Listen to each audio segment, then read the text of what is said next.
Hello అండి అందరికి. ఈరోజు మన టాపిక్ వచ్చేసి స్టాక్ మార్కెట్ గురించి. స్టాక్ మార్కెట్ లో ఎప్పుడు ఎక్కడ ఎలా మొదలెట్టాలి, ఎలా ఇన్వెస్ట్ చేయాలి ఏంటి అనే విషయాలు అయితే మీ అందరితో నేను షేర్ చేసుకోబోతున్నాను. దాంట్లో ప్రాఫిట్స్ ఎలా ఉంటాయి, లాస్ ఎలా ఉంటుంది ఏంటి అనేది అయితే నీకంత తెలుసా, నీకేం తెలుసమ్మా అని చెప్పి అనుకుంటారేమో. నాకేది తెలియదు, బట్ నాకు తెలిసిన విషయాల వరకే మీతో షేర్ చేస్తున్నాను.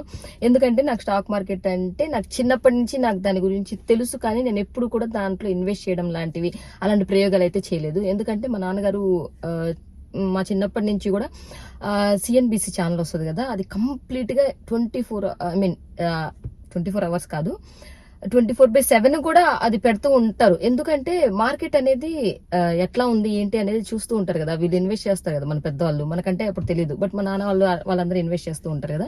వాళ్ళు చూసుకుంటూ ఉంటారు అనమాట, వాళ్ళు ఏం కొన్నారు, అది అది రేట్ ఎట్లా ఉంది, పెరిగిందా తగ్గిందా అనేది.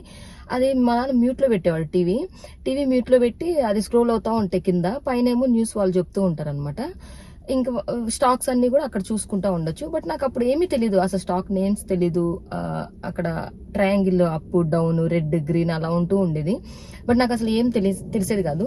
కరెక్ట్గా మ్యారేజ్కి ముందే ఎందుకో అందరూ కలిసి డిస్కస్ చేస్తూ ఉన్నారు అనమాట, ఫ్యామిలీ మెంబర్స్ అంటే మా పేరెంట్స్, మా పిన్ని వాళ్ళు, మా బాబాయ్ వాళ్ళు, అట్లా అందరూ కలిసి డిస్కస్ చేస్తూ ఉన్నప్పుడు ఓహో ఇది ఇట్లానా, ఒక స్టాక్ కొంటే ఇది ఈ రేటుకు కొంటే ఆ రేట్ అనేది ఎంత పెరిగింది ఎంత తగ్గింది, ఈ రోజు ఏ రేట్లో ఉంది అనేది చూస్తున్నారు అని చెప్పేసి అప్పుడు ఒక క్లారిఫికేషన్ అనేది వచ్చిందనమాట.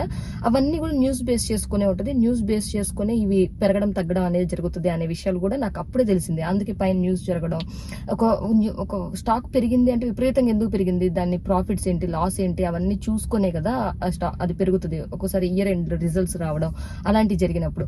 సో నాకు అవన్నీ కూడా పెళ్లికి ముందు కొంచెం తెలిసేది. తెలిసినా కానీ మనం వాటి జోలి పోయే వాళ్ళం కాదు, మనం ఇన్వెస్ట్ చేయాలన్న ఆలోచన ఉండే కదా. అసలు మన అకౌంట్లో డబ్బులే ఉండే కదా ఓవరాల్ చూడాలి అంటే. ఎందుకంటే మనం ఏం సంపాదించలేదు ఇప్పటిదాకా. మన అకౌంట్లో మినిమం బ్యాలెన్స్ తప్పనిచ్చి ఎక్కువైతే ఉండదు ప్రస్తుతానికి. సో ఫ్యూచర్లో ఏదైనా ఉంటుందేమో చూద్దాము. సరే, ఆ విషయం పక్కన పెట్టేసిస్తే, దాని తర్వాత నాకు మ్యారేజ్ అయింది. మ్యారేజ్ అయిన తర్వాత కూడా మా హస్బెండ్ కూడా స్టాక్ మార్కెట్ గురించి తెలిసిన ఇన్వెస్ట్మెంట్ అయితే దాని జోలి పోలేదనమాట. జనరల్గా మనందరికీ తెలిసిన విషయం ఏంటి అంటే స్టాక్ మార్కెట్ అనేది ఒక జూదం, దాంట్లోకి వెళ్ళకూడదు. వెళ్ళాము అంటే వచ్చేవాడికి బాగానే వస్తాయి, కానీ పోయేవాడికి దూల తీరిపోతుంది. ఉన్న ఆస్తులు అమ్ముకున్నా కానీ సరిపోవు, ఉన్న ఆస్తులు కూడా అమ్ముకోవాల్సి వస్తుంది. అప్పు చేసి మరీ పెడతాము దాని మీద ఉన్న పిచ్చిలో, బట్ వస్తాయని నమ్మకం ఉండదు అని చెప్పేసి అందరం వింటూ ఉన్నాము.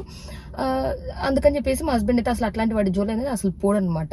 ఆయనకు అసలు ఇలాంటి ఇష్టం ఉండదు. జెంట్సే వాళ్ళు ప్రిఫర్ చేయనప్పుడు అసలు లేడీస్ మనం అసలుకి, అది కూడా మనం ఇంకా జాబ్ చేయట్లేదు, ఎర్నింగ్ తెలియదు కాబట్టి మనం అసలు వాడి జోలి పోము. సో అలా మాదైతే లైఫ్ లీడ్ అవుతా ఉంది. అలా 2-3 years పోయిన తర్వాత కోవిడ్ వచ్చింది. 2020లో కోవిడ్ వచ్చి మార్కెట్ ఫుల్గా ఇంకా విపరీతంగా పడిపోయింది. అసలు ఇంకా ఎంత అంటే ఎవరు ఊహించలేదు అనమాట. చాలా 1000 points ఎక్కువగానే పడిపోయింది. అలా పడిపోయిన టైంలో మా మొబైల్స్ మిస్ అవ్వడం కూడా జరిగింది. నేను ఆల్రెడీ ప్రీవియస్ వీడియోస్లో నేను మా మొబైల్స్ గురించి కానీ ఫేస్బుక్ మార్కెట్ ప్లేస్ గురించి అలాంటి వీడియో పెట్టాను, అది ఒకసారి చెక్ చేయండి అందరూ కూడా. సో మా మొబైల్స్ 2 కూడా పోయాయి. మా దగ్గర ఇంకా ఏ మొబైల్ లేదు. సో మా హస్బెండ్ అయితే ఇమీడియట్గా ఆయన మళ్ళీ కొనుక్కున్నాడు మంచి మొబైల్ చూసి. ఆయన తీసుకున్న తర్వాత ఆయన ఒక్కటే ఉంది, నాదేమో మళ్ళీ నార్మల్ మొబైల్కే వచ్చేసింది అనమాట. అది మిస్ అయ్యేసరికి నేను ఇంక ఇంట్లోనే ఉంటాను, పెద్ద అవసరం లేదు అని చెప్పేసి నేను అంత ఇంట్రెస్ట్ చూపించి కొనలేదు. తర్వాత మా హస్బెండ్ కొన్న తర్వాత జనవరిలో మా మొబైల్స్ మిస్ అయ్యాయి. మార్చిలో మార్కెట్ అయితే డౌన్ అయింది. మేము జనవరి తర్వాతనే మార్కెట్ డౌన్ అయింది అనే విషయం మాకు తెలిసిందనమాట. మొబైల్ అప్పటికీ ఉంది. నా దాంట్లో అసలుకి స్టాక్ మార్కెట్లో ఇన్వెస్ట్ చేయడానికి ఒక యాప్ కూడా మేము డౌన్లోడ్ చేసుకోలేదు అప్పటి వరకు కూడా. మాకు జీరో అమౌంట్, జీరో బ్యాలెన్స్ అనేది ఉంటుంది. అసలు దేంట్లో కూడా మేము ఇన్వెస్ట్ చేయలేదు ఇప్పటి వరకు. 2020 మార్కెట్ డౌన్ అయిన తర్వాత అందరూ మాట్లాడుకుంటూ, మా హస్బెండ్ వాళ్ళ ఫ్రెండ్స్ కాల్ చేసి అందరూ ఇదే డిస్కస్ చేస్తూ ఉన్నారు అనమాట. చెప్తా ఉన్నారు, ఈ స్టాక్ ఇంత పడిపోయింది, 1000% పడిపోయింది, 500% పడిపోయింది, దీని మీద ఇన్వెస్ట్ చేయొచ్చేమో, ఇది బాగుంటుందేమో, అది ఇదని చెప్తా ఉన్నారు. సరే వాళ్ళే మాట్లాడుకున్నాం, మనకు ఎందుకులే అని చెప్పేసి ఎక్కువ పట్టించుకోలేదు. ఈయన తర్వాత ఒక 2 daysకి నాతో షేర్ చేసుకున్నారనమాట. ఇదిగో ఇట్లా అందరూ మాట్లాడుకుంటున్నారు, సరే ఇన్వెస్ట్ చేయొచ్చేమో, ట్రై చేద్దామా అని. నాకు దాని మీద అంత ఎక్స్పీరియన్స్ లేదు. మా నాన్న అయితే బాగా చేస్తారు, బట్ మా నాన్న ఒకసారి అడిగితే అడుగు అని చెప్తే, ఎవరిని అడగాల్సిన అవసరం లేదు, నాకు తెలుసు దాని గురించి, నేను చూస్తాను అని చెప్పేసి ఒక చిన్న అమౌంట్. ఎందుకంటే ఇప్పుడు జనరల్గా ఏంటి అంటే మన దగ్గర ఒక 1000 రూపాయలు ఉన్నాయనుకోండి, మనం ఆ 1000 రూపాయలతో ఒక ప్లేస్ కొనలేము, బంగారం కొనలేము, ఏది కొనలేము, కానీ స్టాక్ కొనొచ్చు. అదే మాకు తెలిసింది. అందుకని చెప్పేసి మేము ఏం చేసాం అంటే ఒక 1000 రూపాయలతో, చాలా తక్కువ అమౌంట్, 1000 అంటే 1000 కాదు, చాలా తక్కువ అమౌంట్తో స్టార్ట్ చేద్దాం అని చెప్పేసి స్టార్ట్ చేసాము. స్టార్ట్ చేసిన తర్వాత అది వాటిలో ఎలా ఉంటుందంటే స్టాక్ మార్కెట్లో ఇంట్రాడే ఆప్షన్స్, ఫ్యూచర్స్, ఇన్వెస్ట్మెంట్ 4 ఉంటాయి. ఈ 4 మనం ఏది సెలెక్ట్ చేసుకొని ఏది చేస్తాము అనే దాన్ని బట్టే మన లైఫ్ అనేది డిపెండ్ అయి ఉందన్నమాట. వీటిల్లో నువ్వు ఇంట్రాడే చేసావు అంటే, ఇంట్రాడే ఏంటి అంటే రోజు ఆడడం అనమాట. ఇంకా స్టాక్ మార్కెట్ ఓపెన్ అయింది అంటే నేను ఇంట్రాడే చేస్తున్నాను అంటే కొన్ని స్టాక్స్ నేను కొనాలి. దానికి ఎన్నైతే కొనాలో అంత మొత్తం అమౌంట్ మనం ఇన్వెస్ట్ చేయాల్సిన అవసరం లేదు. కొంత అమౌంట్ మాత్రమే మనం ఇన్వెస్ట్ చేయొచ్చు ఇంట్రాడేకి. మిగిలింది వాడే పెట్టేసుకుంటాడు. లాస్ అయ్యామా ఈ ఉన్నే మొత్తం పోతాయి అనమాట. ఒకవేళ లాభం వచ్చిందా వాడికి కొంచెం కమిషన్ ఇస్తాము. సో అలా ఉంటది. ఇంట్రాడే ఏంటి అంటే స్టాక్ మార్కెట్ స్టార్ట్ అయినప్పుడు మనం కొంత కొంత పెట్టుకుంటాం కదా, ఇది బై చేస్తామా సెల్ చేస్తామా అనేది కూడా ఉంటుంది. అంటే మనం కొనొచ్చు లేదా అమ్మచ్చు. అంటే స్టాక్ పడిద్ది అనుకుంటే, ఇప్పుడు ఉన్న రేట్ నుంచి స్టాక్ పడిద్ది అనుకుంటే సెల్ చేస్తాము, లేదు ఉన్న మార్కెట్ నుంచి పెరిగిద్ది అనుకుంటే బై చేస్తాం అనమాట. అంటే బెట్టింగ్, ఇది పెరిగిద్ది స్టాక్ ఇప్పుడు పెరిగిద్ది అని చెప్పి నేను పెడుతున్నట్టు, లేదు ఈ స్టాక్ ఇప్పుడు తగ్గిద్ది అని చెప్పి పెడుతున్నట్టు. అది మార్కెట్ క్లోజింగ్ టైంలో అని చెప్పేసి మనం బెట్టింగ్ పెడతాం. ఇన్ని రూపాయలే పెరుగుద్ది లేదా ఇన్ని రూపాయలు తగ్గిద్ది అని చెప్పేసి పెడతాం. లేదు నాకు 2 రూపాయలు ఒకవేళ ఎక్కువ రూపాయలు పెరిగిద్ది కానీ 2 రూపాయలు పెరిగి 2 రూపాయలు లాభమే చాలు అనుకుంటే ఆ 2 రూపాయలు లాభం తీసుకుని నోరు మూసుకుని పక్కన కూర్చోవచ్చు. లేదు ఇంకా వెయిట్ చేస్తా ఉన్నామా, మార్కెట్ అయిపోయే లోపు ఆ ఉన్నది కాస్త ఇంకా పడిపోవచ్చు అనమాట. అంటే మనం ఇక్కడ ఎంతైతే పడదో అంత లాస్ అయిపోతాము. ఇట్లా ఉంటుంది ఇంట్రాడే అనేది. అంటే ఒక్క రోజులోనే లాభం చూస్తాం, ఒక్క రోజులోనే నష్టం చూస్తాం. నిమిషాల్లో సెకండ్స్ లో కూడా లాభాలు నష్టాలు చూస్తూ టెన్షన్ పడుతూ దాన్ని ఉంచాలా తీసేయాలా కూడా అర్థం కాని పరిస్థితిలోకి వెళ్ళిపోతాం, నెగిటివ్ లోకి వెళ్ళిపోతాం అనమాట. అలా ఉంటది ఇంట్రాడే అనేది. ఇంట్రాడే చాలా డేంజర్. అంటే మార్కెట్ గురించి బాగా తెలిసి ఖచ్చితంగా వాళ్ళకి స్టాక్ ఇప్పుడు ఈ క్షణంలో ఈ గ్రాఫ్ చూస్తూ అది పెరిగిద్దా తగ్గిద్దా అని చూసి గ్రహించి పెట్టేవాళ్ళు, లాభం పొందే వాళ్ళు చాలా మంది ఉన్నారు. అలా అని నష్టపోయిన వాళ్ళు లేరు అని కాదు, నష్టపోయే వాళ్ళు బొచ్చడి మంది ఉన్నారు అనమాట. సో ఇంట్రాడే అనేది అంత డేంజర్. మేమైతే ఏం చేసాము అంటే కొన్ని రోజులు ఇన్వెస్ట్మెంట్ మాత్రమే చేసాం అనమాట. ఇంట్రాడే అనేది మాకు తెలియదు, ఇంట్రాడే అనేది చేయలేదు. అంటే ఇన్వెస్ట్మెంట్ కూడా ఎట్లా అంటే ఇన్వెస్ట్ చేసి కొంచెం లాభం రాగానే ఆ రోజే తీసేసేవాళ్ళు. అది ఇంట్రాడే లాగా మనం సెలెక్ట్ చేసుకోవచ్చు. మనం కొనేటప్పుడు అది ఇంట్రాడే చేస్తామా ఈ రోజు లేదా ఇన్వెస్ట్మెంట్ చేస్తున్నామా అనేది మనకు అక్కడ ఆప్షన్స్ ఉంటాయి. ఆ ఆప్షన్ సెలెక్ట్ చేసుకుని దాన్ని బట్టి మాత్రమే మనం మార్కెట్ చేయాలి. సో ఇంట్రాడే అది. నేనేం చేసాము, లాభం చూసి ఆ లాభాన్ని ఆ రోజే బుక్ చేసుకొని, అంటే ఇన్వెస్ట్మెంట్ లాగా చేసి లాభం చూసినా తీసేసేవాళ్ళం అనమాట. సో అలా కొన్ని రోజులు గడిచింది. అంటే కొన్ని రోజులు మార్కెట్ పెరుగుతుంది కాబట్టి గడిచింది, బాగుంది అనిపించింది. ఓహో ఏదో బాగుంది అని చెప్పి ఇంకా మనకి వస్తున్నాయి అంటే ఆగం కదా, చేతులు అసలు ఆగవు. ఇంకట్లా మనం వెళ్ళిపోతా ఉంటాం. సో ఇంకా దాని తర్వాత ఏమైంది, మార్కెట్ ఫుల్ డౌన్ అయింది అనమాట. నేను ఇన్వెస్ట్ చేసిన తర్వాత కంప్లీట్ 1 మంత్. ఆ 1 మంత్ మార్కెట్ డౌన్ అయితే ఇంకా అసలు చేతులు కాళ్ళు ఆళ్ళ. ఇంకా అన్ని రోజులు అంత డబ్బులు చూసి కొంచెం ఏదో ఒక ప్రాఫిట్ చూస్తూ ఒక 1000 రూపాయలు లాభం వచ్చిన, అబ్బో మనం ఈరోజు దీంట్లో 1000 రూపాయలు తీసామా అనేది కొంచెం గొప్పగా ఉంటది కదా.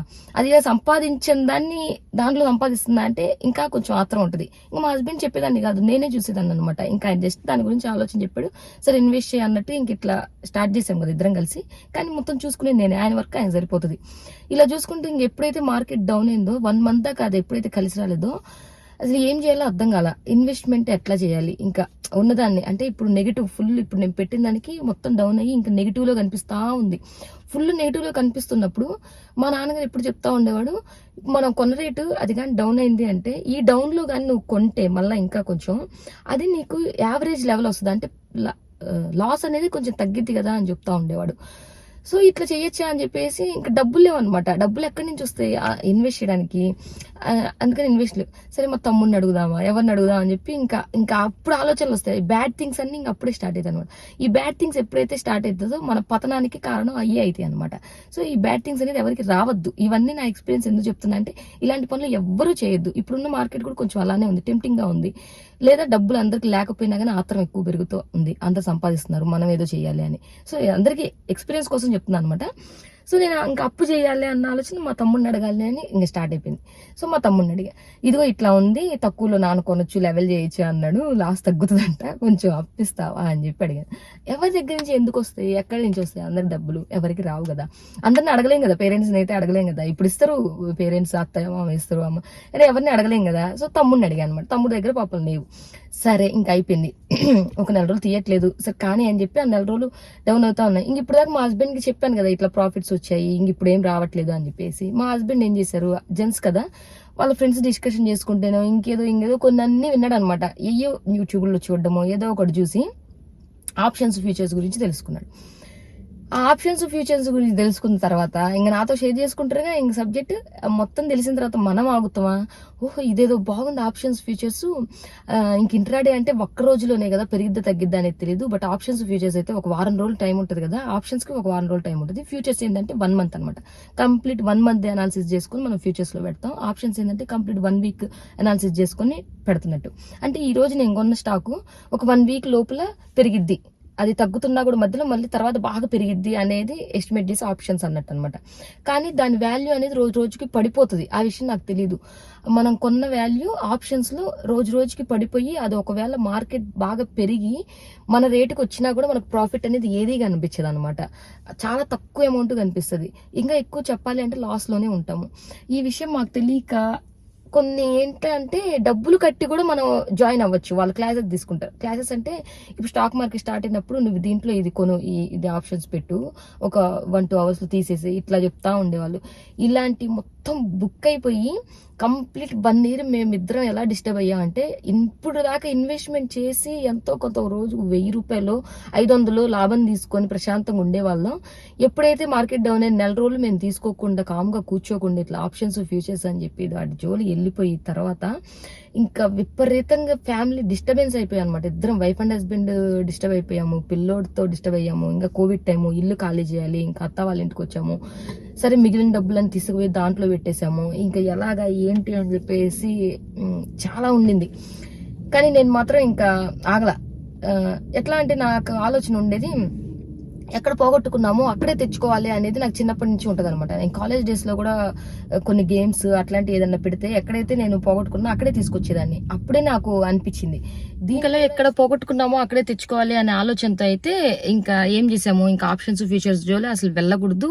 ఇదేంటంటే ఒకళ్ళు స్టార్ట్ చేసామంటే ఇంకా సరే మా ఆయన స్టార్ట్ చేశాడు, ఇంకా మనం కూడా చేయొచ్చు కదా, తప్పులేదు అన్నట్టు నేను. మధ్యలో ఏమైంది, ఇంకా డిఫరెంట్ అకౌంట్స్ అనమాట. నా అకౌంట్ నాకు, ఆయనకి అకౌంట్ ఆయనకే అన్నట్టుగా చేసేసి ఇంకా ఇట్లా మొత్తం పోగొట్టుకుని ఉన్నాయన్నీ చివరికి ఫ్రెండ్ దగ్గర అప్పు తీసుకున్నాను. అది ఇంకెంత బ్లండర్ మిస్టేక్ అంటే ఇప్పుడు దాకా మా తమ్ముడిని అడిగితే ఇవ్వలేదు కదా, చాలా మంచి పని చేశాడు ఇవ్వకుండా. ఇచ్చుంటే మాత్రం కష్టం అయ్యేది, ఇట్లాగే పోగొట్టుకుంటూ ఉంటాం కదా. సరే ఈసారి అట్లా కాదు అని చెప్పేసి నేను ఇన్వెస్ట్ చేయడం కోసం ఫ్రెండ్ దగ్గర తీసుకున్నాం కొంత అమౌంట్ తీసుకున్న తర్వాత వాళ్ళకి అది కూడా వడ్డీకే అనమాట. ఫ్రీగా అయితే అసలుకి ఎవరి దగ్గర తీసుకోము, అసలుకి అట్లా ఏముండదు అనమాట, ఫ్రెండే కదా అని చెప్పేసి అది 3 months తీసుకున్నాము. 3 months తర్వాత వెంటనే ఇవ్వలేకపోయాం. ఇంకో 1 month పర్మిషన్ అడిగి ఇమీడియట్ గా ఇంకా మిగిలిన మొత్తం కూడా వడ్డీతో సహా ఇచ్చేసాము. నేను అలా పర్మిషన్ అడిగిన తర్వాత ఇంకా మా ఇద్దరు డిస్టర్బెన్సెస్ అయ్యాయి. డబ్బు దగ్గర ప్రతి ఒక్కరికి డిస్టర్బెన్సెస్ అయితే ఖచ్చితంగా వస్తాయండి. ఇది తెలుసుకో, నేను అనుభవంతో చెప్తున్నాను. ఫ్రెండ్ దగ్గర తీసుకోవడం, ఫ్రెండ్ అనే కాదు ఫ్యామిలీ అయినా సరే, చుట్టాలు చుట్టుపక్కల వాళ్ళు ఏంటి అంటే మనల్ని తక్కువ చేయడానికి, మనం గుచ్చి అనడానికి తప్పనిచ్చి అవసరమైనప్పుడు ఎవ్వడూ ఉపయోగపడ్డు వేస్ట్. అసలుకి నిజంగా చెప్తున్నాను, ఎక్స్పీరియన్స్ తో చెప్తున్నాను. ప్రతి ఒక్కడు ఎదుటిని తక్కువ చేయాలి అని చెప్పే ఉంటుంది తప్పనిచ్చి ఒకడికి సహాయపడాలి అనే ఆలోచనలో మాత్రం ఎవ్వడూ ఉండడు. అలా ఉన్నోడు గొప్పోడే. ఇప్పుడైతే నేను తీసుకున్నప్పుడు ఇంకా మాకు డిస్టర్బెన్స్ అయితే జరిగాయి. ఆ డిస్టర్బెన్సెస్ తర్వాత ఇంకా మనకి బ్రెయిన్ లో ఫుల్ ఎక్స్పీరియన్స్ అనేది ప్రతి విషయానికి వస్తుంది కదా. ఇంకా చాలానే అనుకున్నాను అనమాట. మొత్తానికి వాళ్ళదైతే వాళ్ళకి తీర్చేసాము. తర్వాత ఇంకా మేము ఇండ్లు కూడా ఖాళీ చేసి, మాకు అక్కడ ఖర్చు ఉండదు కదా, కొంచెం ఇక్కడ ఎంతో కొంత మంత్లీ ఎంత మిగులుతాయి కదా, ఇంకా అది పట్టుకొని నేను ఒక్కటే ఫిక్స్ అయిపోయాను అనమాట. మా హస్బెండ్కి చెప్పేశాను, కొంత అమౌంట్ చేసుకొని. మా హస్బెండ్ ఇంకా అప్పటికి యూఎస్ వచ్చేసారు, నేను ఒక్కదాన్ని ఉన్నాను. మా ఆయన వచ్చిన 6 monthsకి నేను ఇక్కడికి వచ్చాను అనమాట. ఇంక ఈ 6 monthsలో నేను అత్తయ్య వాళ్ళ ఇంటికి, అమ్మ వాళ్ళ ఇంటికి ఇలా తిరుగుతూ ఒకటే ఆలోచన అనమాట నా బ్రెయిన్లో, నేను ఎట్లయినా సరే నేను సాధించాలి. నేను ఇప్పుడు జాబ్ లేదు, ఎర్నింగ్ లేదు, ఉన్నాయి కూడా మా హస్బెండ్ని పోగొట్టాను, ఫుల్ పోగొట్టాను. ఇప్పుడు ఎట్లయినా సరే చేయాలి అని చెప్పేసి ఇంకా వీటి జోలి పోలేదనమాట. ఇంట్రాడే ఆప్షన్స్ ఫ్యూచర్స్ వీటి జోలి పోకుండా ఇన్వెస్ట్మెంట్, ఆ ఇన్వెస్ట్మెంట్ కూడా దాంట్లో చాలా ఉంటుంది. మనం కానీ ఒక స్టాక్ సెలెక్ట్ చేసుకొని ఒక దాంట్లో ఇన్వెస్ట్ చేసిన తర్వాత అది మనం ఉన్న రేటు కాడికి పడిపోయే ఛాన్సెస్ విపరీతంగా ఉంటాయి అనమాట. అది ఎంత విపరీతంగా అంటే నేను ఎక్స్పీరియన్స్ తో చెప్తున్నాను. నేను మొత్తం అమౌంట్ సేవ్ చేసి దాంట్లో పెట్టాను కదా, రెండిట్లో పెట్టాను, 2 కూడా అట్టర్ ఫ్లాప్ అయిపోయాయి అనమాట. ఇంకా ఏ రకంగా అంటే మొత్తం రక్త కన్నీరే మనకి ఇంకా మార్కెట్ లో అది ఓపెన్ చేస్తే ఆ యాప్, ఆ రక్త కన్నీరు చూసి ఇంకా నాకు ప్రతిరోజు ఏడిపోయి, ఇంకా మార్కెట్ చూసానంటే అసలు ఇంకా దాని ముందు కూర్చొని ఇంక ఏడవకూడదు దాన్ని చూడకూడదు అనుకుంటూ ఉంటా. అదేమో ఒక్క రోజులో పెరగవు, రోజు పడిపోతాయి. కానీ ఒక్కరోజు పెరిగింది అంటే ₹1, రూపాయలు ఇట్లనే పెరిగింది. అదే పడింది అంటే మాత్రం 20 రూపాయలు 30 రూపాయలు పడే ఛాన్సెస్ ఉన్నాయి అనమాట. మనం ఒక 80 రూపాయల్లో కొని అది 20 రూపాయలు పడి 30 రూపాయలు పడింది అంటే వాడు మళ్ళీ పెరిగినప్పుడు రూపాయి పెరిగిందంటే ఇంక మనకి ఎంత లాభం రావాలి? మొత్తం నష్టమే వస్తుంది. ప్రతి నష్టాన్ని చూసి ఏడ్చి బాధపడి చాలా కష్టపడి ఆ ఉన్నాయి ఉంచాలా తీసేయాలో కూడా అర్థం కాక చివరికి నేను ఇంక యూఎస్ వస్తున్నా అనగా మొత్తం కూడా లాస్తోనే, మళ్ళీ ఇప్పుడు దాకా ఆప్షన్స్ ఫ్యూచర్స్ లాస్లో ఉన్నాము, మళ్ళీ ఇన్వెస్ట్మెంట్ చేసిన తర్వాత లాస్ చూసాము. మొత్తం తీసి దాన్ని అకౌంట్లో వేయకుండా ఆ అమౌంట్ని ఎంత లాస్, ఇప్పుడు మనం ఫర్ ఎగ్జాంపుల్ ఒక 50,000 పెట్టాము, 40,000 లాస్ అయింది, 10,000 ఉంది. ఆ 10,000ని దాన్ని అంతే ఉంచి అకౌంట్లో ఇంక ఈసారి పెడితే ఉందా పోయిందే, ఏదైతే అదేంది. అది చివరికి ఎట్లా ఉంటాయంటే మనకు ఆలోచనలు, మనం చచ్చిపోతాము, ఎందుకు బతుకున్నామా అలాంటివి కూడా వస్తాయి అనమాట. ఈ సిచ్యువేషన్స్ అలాంటి పరిస్థితులకి తీసుకెళ్తా ఉంటాయి. సో ఇంకా ఫైనల్గా ఏం చేశానంటే, ఇంకా నేను యూఎస్ వచ్చే ముందు నేను యూఎస్ రావాలి అంటే ఏదో ఒకటి సాధించి రావాలి, లేకపోతే నేను రాకూడదు. పోతే పోయింది, ఈ పోయినా ఇప్పటికిప్పుడే మనం చూడలేము, కానీ మా హస్బెండ్ మన ఫ్యామిలీ మనకి ఇంపార్టెంట్. ఇంకేం చేశాను, మా హస్బెండ్ మళ్ళీ యూఎస్లో ఆయన మిగిల్చినవి ఉంటేగా ఇది తీసుకున్నాను అనమాట. తీసుకొని ఒక్కటే అడిగా మా హస్బెండ్కి, ఈ ఒక్కసారికి ఇలా last and final do or die అన్నట్టుగానే సిచ్యువేషను. సో నువ్వు నాకు ఇన్వెస్ట్ చేయడానికి ప్లీజ్ ఇవ్వు, అది ఉందా పోయిందా అనేది ఇంకా ఉంటే ఉంది పోతే పోయింది. మనం ఇంకా ఏది అప్పు చేయట్లేదు, అప్పు చేయొద్దు, అప్పు అనే జోలి అనేది మనం పోవడం. అసలు లైఫ్లో ఇప్పటి వరకు మా ఆయన కానీ నేను కానీ ఒకళ్ళ దగ్గర అప్పు తీసుకోవాలి అన్న ఆలోచన కానీ అప్పు తీసుకుంది మా లైఫ్లో లేదు. మేము ఒకళ్ళకి అప్పిచ్చి మోసపోయిన సిచ్యువేషన్సే ఉన్నాయి. ఒకటి కూడా కాదు, అది 4-5 సిచ్యువేషన్స్ ఉన్నాయన్నమాట. అది కూడా చుట్టాలకి చుట్టుపక్కల వాళ్ళకి. మ్యాక్సిమం నేనైనా మా ఆయనైనా ఒకళ్ళకి సహాయం చేసే గుణమే కానీ ఇప్పటి వరకు ఒకరిని సహాయం పొందింది అనేది లేదండి. ప్రతి ఒక్కరికి సహాయం చేసిన వాళ్ళమే, అది మాట సాయం అయినా సరే, డబ్బు సాయం అయినా సరే, అవసరాన్ని బట్టి మన చేయాల్సిన సేకరైనా అయినా సరే, ప్రతిదీ మేమే చేసిన వాళ్ళమే. అలాంటిది నేను ఈ సిచ్యువేషన్ ఒకళ్ళ దగ్గర తీసుకొని చివరికి ఫ్రెండ్షిప్ కూడా కట్ అయ్యే సిచ్యువేషన్స్కి వచ్చాము. మళ్ళీ ఇప్పుడు నేను నెగిటివ్లో ఉండి ఇంకా ఫైనల్గా మొత్తం అయిపోయాక కూడా ఒకే ఒక ఛాన్స్, లాస్ట్ అండ్ ఛాన్స్ అని చెప్పేసి ఇంకా నేను ఇన్వెస్ట్ చేసి నేను యూఎస్ వచ్చాను అనమాట. అక్కడ మా ఆయన్ని అడిగి మా ఆయన చెప్పిన దాన్ని బట్టి నేను ఇన్వెస్ట్ చేసి యూఎస్ రావడం జరిగింది. యూఎస్ వచ్చిన తర్వాత 1, 2, 3 ఇప్పుడు మేము 3rd ఇయర్ రన్ అవుతుంది. ఈ 3rd ఇయర్కి కొంత అంటే ఇంకా మన నష్టాలు ఉంటుంది కదా, అవి పూడ్చుకోవడానికి సరిపోతూ ఉంటుంది కదా. మనం ఏదైనా మనం స్టాక్ సెలెక్ట్ చేసుకొని అది కొంచెం ప్లస్లోకి రావడం మొదలైంది. అమ్మయ్య అని ఊపిరి పీల్చుకునే టైంకి మనం ఇంకా లాస్లన్నీ కవర్ అవుతుందయ్యా లేదా అని చూసుకునే ప్రాసెస్ అనేది ఉంటుంది కదా, అది జరుగుతూ ఉందన్నమాట ఇప్పుడు మాది. ఇదేంటి అంటే ఎక్కడ క్లోజ్ చేస్తున్నా అనేది ఇంపార్టెంట్. ఇప్పుడు నాది పెరిగింది, నేను లాస్లు కవర్ అయిపోయింది, నేను ఇంకో కొంత అమౌంట్ చూశాను, ఈ అమౌంట్ దగ్గర నేను ఇక్కడ తీసేద్దామా లేకపోతే ఇంకా ఉంచుదామా అని అనుకున్నాం అనుకో, ఇంకా ఉంచుదాం అనుకున్నాం అనుకో, ఈ ఉన్నది కూడా ఇంకా పడిపోద్ది అనమాట. ఇప్పుడు దాకా కవర్ అయింది కూడా ఇంకా లాస్లోనే ఉంటుంది. లేదు ఇక్కడ తీసేసాం అనుకోండి, అది ఇంకా పెరిగే ఛాన్సెస్ ఉంది. మనం తీసేసినప్పుడే పెరుగుతాయి, అది కానీ మనం ఉంచితే తగ్గుతాయి. అట్లా ఉంటుంది అనమాట. ప్రతి ఒక్కటి ఇంట్లో అనుకుంటూ నేను తీసేసినప్పుడే అది ఇంకా పెరగాల, నేను ఉంచినప్పుడు మొత్తం తగ్గుతూ ఉంటుంది అందరూ అనుకునేదే. అదంతా మనం చెప్పలేము, టైము అదంతా దేవుడి దయ, కలిసి రావాలి, అన్నీ ఉంటాయి దాంట్లో. సో ఇప్పటికైతే నాది ఇట్లా నడుస్తూ ఉంది, నాది ప్రాఫిట్లోనో లాస్లోనో మొత్తానికి నా ఫైనల్గా ఇక్కడ దాకైతే వచ్చాను, ఇన్వెస్ట్ చేశాను, ఇట్లా జరుగుతూ ఉంది. అది ఇట్లాంటి సిచ్యువేషన్ అయితే అసలు ఎవరికి రాకూడదు. ప్రతి ఒక్కరు ఇలాంటి సిచ్యువేషన్ చూసే ఉంటారు. కానీ మీ అందరు తెలుసుకోవాల్సింది అయితే ఇంట్రాడే ఆప్షన్స్ ఫ్యూచర్స్ వాటి జోలి పొరపాటును కూడా పోవద్దు. ఇన్వెస్ట్మెంట్ మాత్రమే చూసుకోండి. ఆ ఇన్వెస్ట్మెంట్లో కూడా స్టాక్ చాలా చాలా చాలా ఇంపార్టెంట్. ఏ స్టాక్లో పెడుతున్నాం, ఏ రేట్లో పెడుతున్నాము అని చెప్పేసి. మార్కెట్ పెరుగుతుంది అని అందరూ అనుకుంటున్నప్పుడు మాత్రం ప్రతి ఒక్కళ్ళు పోయి ఎగబడద్దు స్టాక్ మార్కెట్ మీద. పెరిగేటప్పుడు అస్సలు ఎగబడద్దు. అది అందరు పడిపోతుంది, అరే మార్కెట్ ఎంత పడిపోతుంది అని అంటారు చూసారా, అప్పుడు మాత్రమే ఇన్వెస్ట్ చేసుకోండి. అప్పుడు మాత్రమే అప్పుడుదా డబ్బులు సేవ్ చేసుకొని ఓపిక పట్టాలి. ఓపికే ప్రతి దానికి ఇంపార్టెంట్. నేను యూట్యూబ్ ఆల్రెడీ ఒక ఛానల్ పోయి 1 సంవత్సరం వేస్ట్ అయ్యి మళ్ళీ ఇప్పుడు ఛానల్ పెట్టి దీంట్లో వ్యూస్ సబ్స్క్రైబర్స్ రాకపోయినా ప్రతిదీ కష్టపడతా ఎంతో కొంత చేస్తుందంటే ఓపిక. ఎక్కడ పోయిందో అక్కడే ఎత్తుక్కోవాలని చెప్పాను కదా, ఇది కూడా నాది ఇంకోటి అనమాట ఎగ్జాంపుల్. సో మీరు కూడా అంతే, ఇన్వెస్ట్మెంట్ చేయాలంటే మార్కెట్ పడిపోతున్నప్పుడు మాత్రమే, పడిపోతుంది ఇంకా అసలు మార్కెట్ ఇంత దారుణంగా ఉంది అన్నప్పుడు మాత్రమే పోగు చేసుకొని పెట్టుకోండి. మార్కెట్ పెరుగుతుంది అని అందరూ ఎగబడుతుంది అన్నప్పుడు మాత్రం అసలు పెట్టద్దు, దయచేసి పెట్టద్దు. ప్రతి ఒక్కళ్ళు పొరపాటు పడితే మాత్రం మనకి డబ్బులు అనేది చాలా ఇంపార్టెంట్. డబ్బులు లేకపోతే లైఫ్లో ఏది చేయలేము. వాల్యూ అనేది పక్కన పెట్టేసేయండి, ఒకటి ఇచ్చే వాల్యూ కాదు మనకి. మన లైఫ్లో మనం ఏదైనా చేయగలుగుతామా? మనకి డబ్బులు లేకపోతే ఏది చేయలేము. కూడు గుడ్డ నీడ ఉండాలి అంటే మనకు డబ్బే కావాలి. డబ్బు డబ్బు ఉంటేనే మన లైఫ్లో మనం బతకగలుగుతాం, మనకి మనం నిలబడగలుగుతాం. సో డబ్బుని ఎవ్వరు వేస్ట్ చేసుకోవద్దు, రూపాయి కూడా. సో ఇన్వెస్ట్ చేసేటప్పుడు ప్రతి ఆలోచించుకొని చేయండి, ఏ స్టాక్లో పెడుతున్నాం, ఏ రేట్లో పెడుతున్నాము అని చెప్పేసి. తీసుకునేటప్పుడు కూడా ఎక్కడ బుక్ చేసుకోవాలి, ఎక్కడ క్లోజ్ చేసేయాలి అనేది చాలా ఇంపార్టెంట్. అది క్లోజ్ చేసేయండి. క్లోజ్ చేయకపోతే 2 సంవత్సరాలు కూడా. ఇప్పుడు ఒక స్టాక్ ఉంది, ఒక స్టాక్ నేను చూశాను.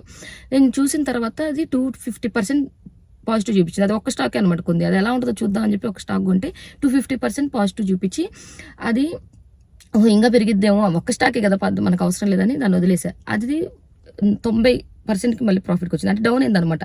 250% కాస్త 90% చూపించింది. ఈ 90% ఇప్పటి వరకు మళ్ళీ 250 చూపించలేదు.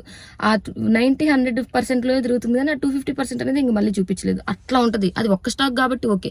అదే మనం ఇంకా ఎక్కువ అమౌంట్ ఎక్కువ స్టాక్ పెట్టాము అంటే ఎంత విపరీతంగా లాస్ అయిపోతాము. లాస్ కాదు, ప్రాఫిట్ 90% ఉన్నా మనం ఏంది, ఓహో ఇంకా పెరిగిద్దామో చూద్దాము అన్న ఆశ ఎవరికైనా ఉంటుంది. ఇంత అమౌంట్ చూసి మళ్ళీ అక్కడికి వచ్చాక తిద్దామంటే టైం అంతా ఇంకా వేస్ట్ అయిపోతుంది కదా. మనం ఇది వేరే వాటికి ఇన్వెస్ట్ చేయలేము, దాన్ని బుక్ చేసుకోలేము, ప్రాఫిట్ తీసుకోలేకపోతున్నాం, ఇలాంటివి కూడా ఉంటాయి అనమాట. అందుకని మనం ఎక్కడ బుక్ చేసుకుంటున్నాము, ఎక్కడ ఇన్వెస్ట్ చేస్తున్నాము అనేది కూడా చాలా ఇంపార్టెంట్. ఈ ఇన్వెస్ట్మెంట్ అనేది ప్లేసులు గోల్డ్ కానీ కాదు, తక్కువ అమౌంట్ ఉంటే ఇన్వెస్ట్మెంట్ అంటే స్టాక్ మార్కెట్ మాత్రమే అనుకున్న ఆప్షన్. సో ప్రతి ఒక్కళ్ళు ఇన్వెస్ట్మెంట్ చేసుకోండి, బట్ మంచి దాంట్లో చేసుకోండి, జాగ్రత్తగా ఉండండి, ప్రతి రూపాయిని జాగ్రత్తగా ఖర్చు పెట్టుకోండి, చూసుకోండి, అంతే. సో ఈ వీడియో అయితే ప్రతి ఒక్కరికి ఉపయోగపడింది అనుకుంటున్నాను. మీ అందరూ అయితే వీడియోని లైక్ చేసి ఛానల్ అయితే సబ్స్క్రైబ్ చేయండి. మనమైతే మంచి టాపిక్తో మళ్ళీ కలుద్దాము. అంతవరకు సైనింగ్ ఆఫ్.